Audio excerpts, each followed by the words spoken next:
Listo, origen de la vida entonces. Bueno, primero, obviamente que muchos de ustedes es normal, ¿no? O es natural que se realicen ciertas preguntas por mera curiosidad, ya que creo que todos lo hemos hecho en algún momento, ¿verdad? ¿Cómo se originó la vida en la Tierra? ¿Correcto? Yo sé que todos lo hemos hecho esa pregunta en algún momento. ¿Cómo es que existen, pues, una serpiente, un árbol, un mono, un pez, ¿no? Un perico, una mosca, ¿no? Una planta. ¿Cómo es que esos organismos existen en la actualidad, ¿no? ¿Qué semejanza habrá entre ellos o qué diferencias tendrán estos seres vivos que nos rodean a nosotros, ¿verdad? ¿Cómo es que se ha surgido la vida de estos seres vivos? Que si te percatas, pues tienen muchísimas diferencias, ¿correcto? Y también tienen semejanzas.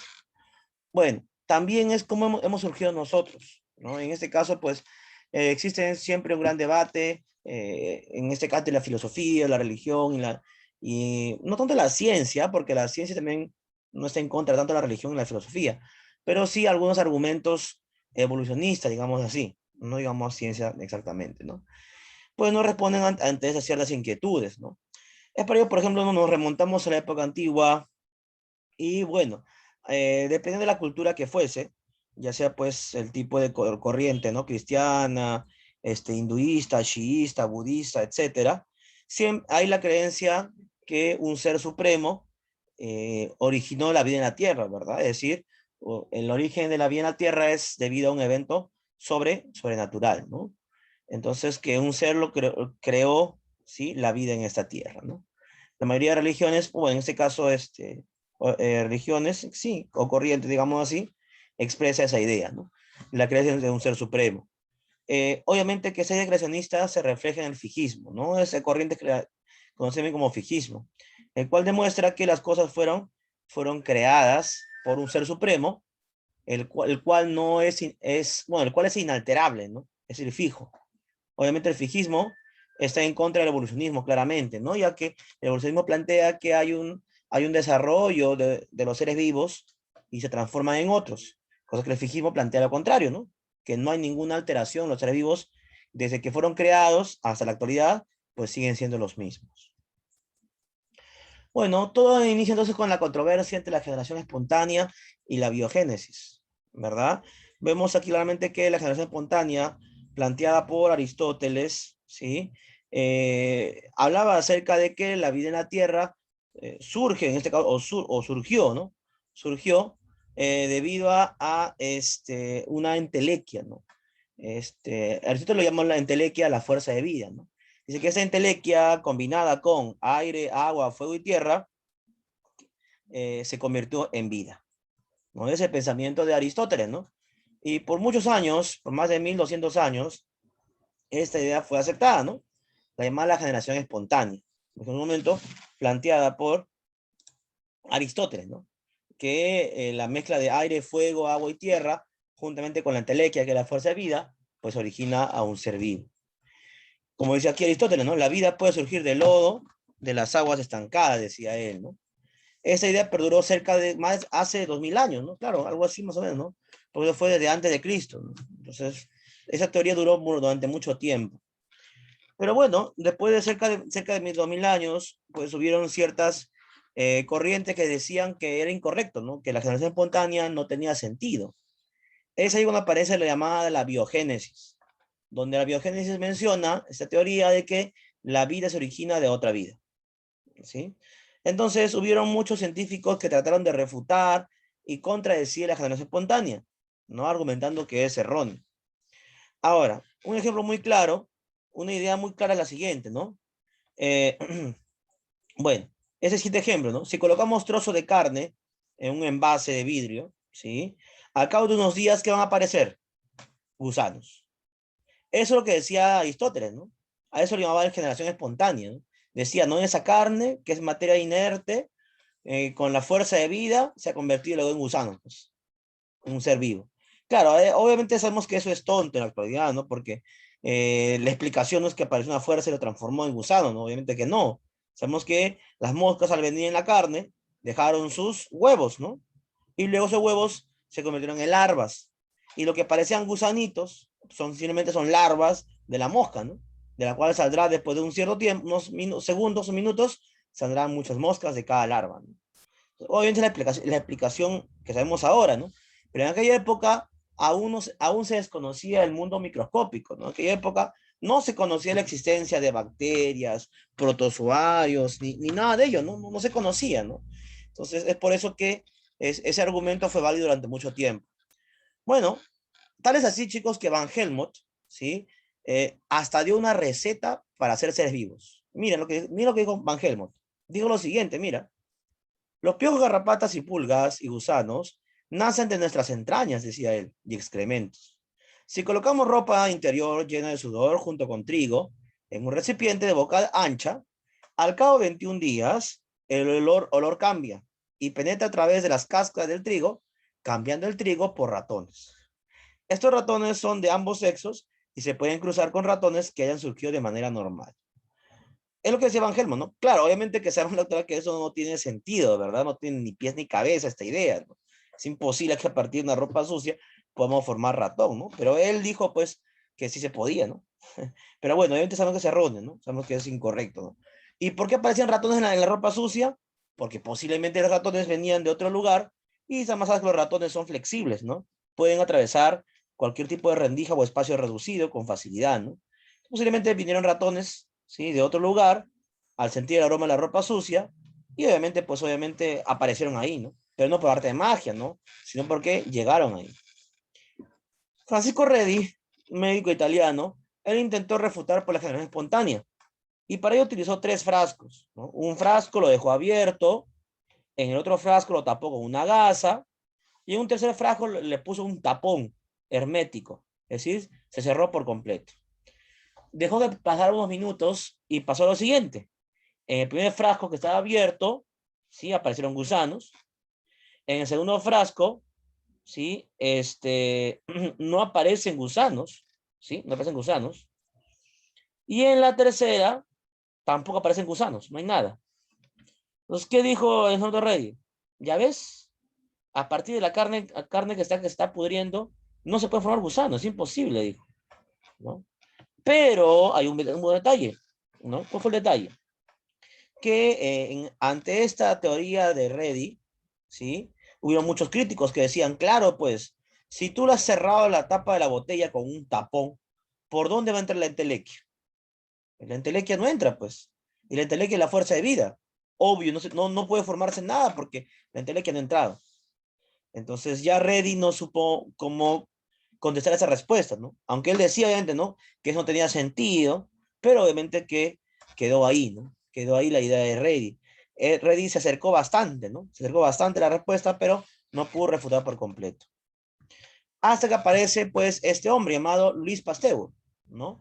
Luis Pasteur dice, bueno, yo voy a demostrar que la vida se origina de otra vida, que a partir de esa ropa sucia, es imposible que se pueda formar vida, dijo. Yo voy a demostrarlo. ¿Qué es lo que hizo Luis Pasteur? Luis Pasteur utilizó un matraz, ¿sí? Con cuello de cisne, ¿ya? Y dijo después, bueno, este matraz lo voy a poner le voy a agregar un caldo de carne y lo voy a someter a altas temperaturas. Tú sabes muy bien si colocas una carne en un lugar muy caliente, ¿qué va a pasar? Va a acelerar su proceso de putrefacción, ¿verdad? Se va a Sí, no. descomponer, se va a descomponer más rápido. Claro, se descompone más rápido la carne. Entonces, Pasteur hizo eso. El matraz con cuello de cisne, colocó la carne adentro, lo calentó con un caldito, con una sopita, y obviamente era más fácil que apareciera cualquier microorganismo. Bueno, pasaban las horas y no pasaba nada. En el caldo no apareció ninguna mosca, ni gusano, ni nada. ¿Ya? Y luego de unas horas, ¿qué dijo Pasteur? Bueno, he demostrado que la vida se forma de otra vida.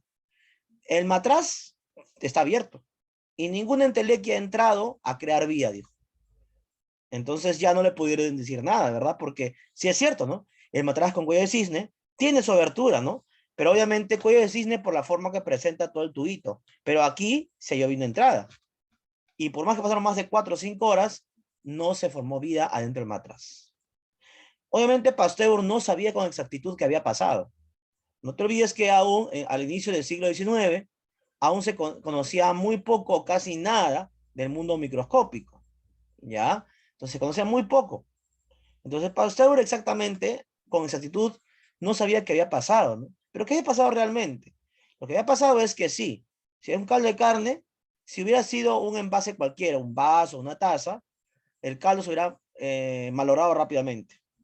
Pero al estar en Matraca con cuello de cisne, ¿qué pasó? En esta zona, aquí, se acumuló vapores o sea, de estos caldos de carne, sus vapores viajaron por el tubo y llegaron a esta zona, llegaron hasta acá.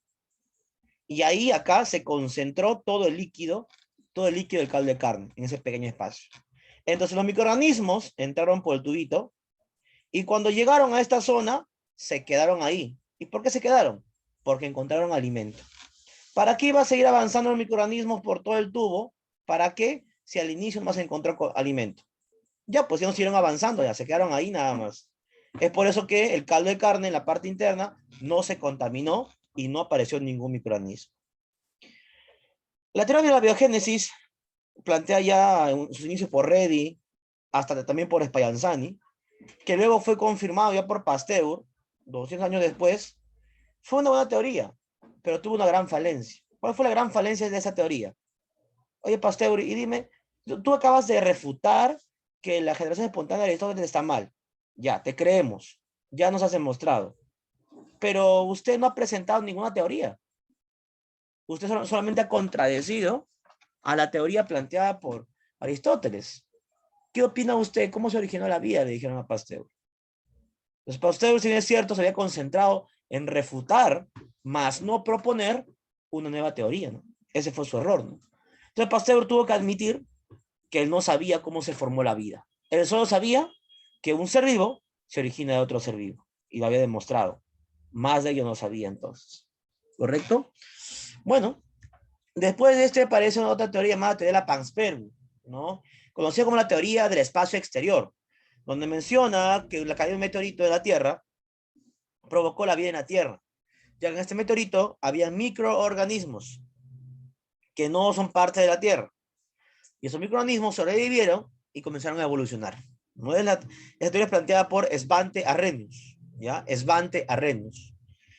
Pero obviamente la primera pregunta que se le hizo a Arrhenius, usted demuestra entonces que a la Tierra han caído varios meteoritos y que en ese meteorito debería haber organismos vivos, si es que ha llegado a la Tierra, ¿no? Y si bien es cierto, sí, a la Tierra han caído varios meteoritos, pero en todos los meteoritos que han caído no se ha encontrado ningún ser vivo. Es decir, la temperatura provocada por la velocidad de este meteorito fue tan rápido que colisionó con la capa de ozono. Entonces, los seres vivos, si es que estaban ahí, no pudieron haber soportado altas temperaturas, ¿no? Aunque lo que sí se encontró fueron microorganismos, ¿sí?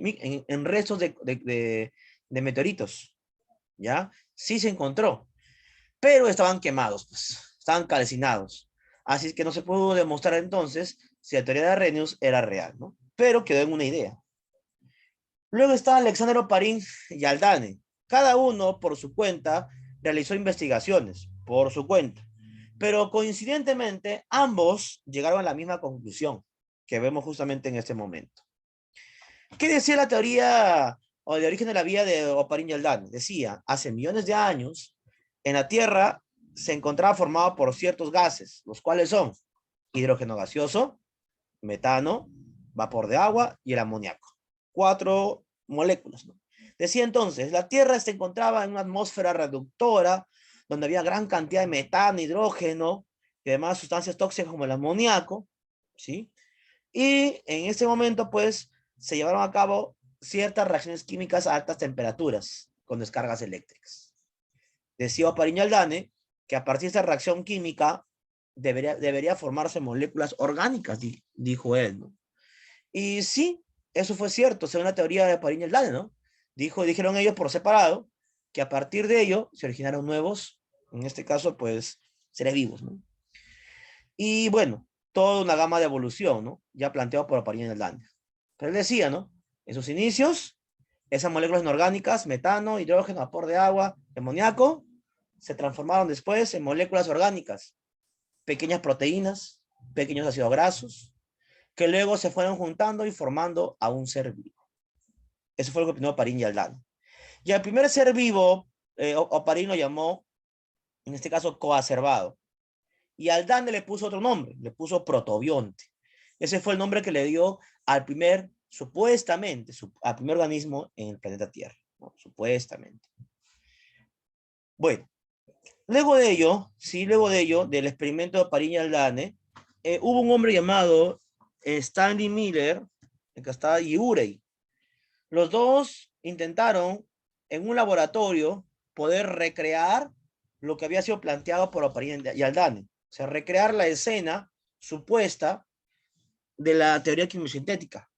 Es por ello que en su laboratorio, ¿sí?, construyó o elaboró este artefacto para experimentar si es verdad o mentira, ¿no? Entonces, comenzó a hervir, a calentar, ¿sí?, esa sustancia, en este caso la sustancia líquida, formada por estos gases y líquidos. Luego, había una entrada para los gases, otra entrada, bueno, para la descarga eléctrica que tenía que pasar esta sustancia, ¿sí? Y luego pasar por un refrigerante, ¿no? Y al final, ¿cuál fue el resultado? Dice que el resultado fue que sí, que a partir de nitrógeno, bueno, amoníaco, a partir de las moléculas ya mencionadas hace un momento, que eran pues, aquí está, que era el hidrógeno, el metano, el vapor de agua y el amoníaco, ¿ya? Todo reaccionó con alta descarga eléctrica, con calor, con refrigerante. ¿Y qué crees que pasó? Bueno, en este caso Miller y Urey, ambos demostraron que la teoría de la generación espontánea puede que haya pasado. Puede que haya pasado. Una probabilidad, ¿no? Una probabilidad. Entonces, teniendo en cuenta lo anterior, ¿qué planteó Pañal-Haldane entonces? Que la Tierra, en sus inicios, era una atmósfera reductora, que era imposible la vida en sus inicios. Pero con el paso del tiempo, ¿sí?, muchos organismos comenzaron a adaptarse a estos tipos de ambientes, ¿no? Y propone que la vida se origina, ¿sí? Propone que la vida se origina a partir de moléculas inorgánicas. No te olvides, decía Pañal-Haldane, a partir de moléculas inorgánicas. ¿Cuáles eran? 4, ¿no? Vapor de agua, metano, hidrógeno gaseoso, son los más importantes, y amoníaco. Luego reaccionaron y formaron moléculas orgánicas como las proteínas, carbohidratos, lípidos, ¿no? Y a partir de ahí, bueno, él decía que ya había un periodo evolutivo, ¿no? Entonces, eso se plantea en la sopa primitiva de Oparín y Haldane.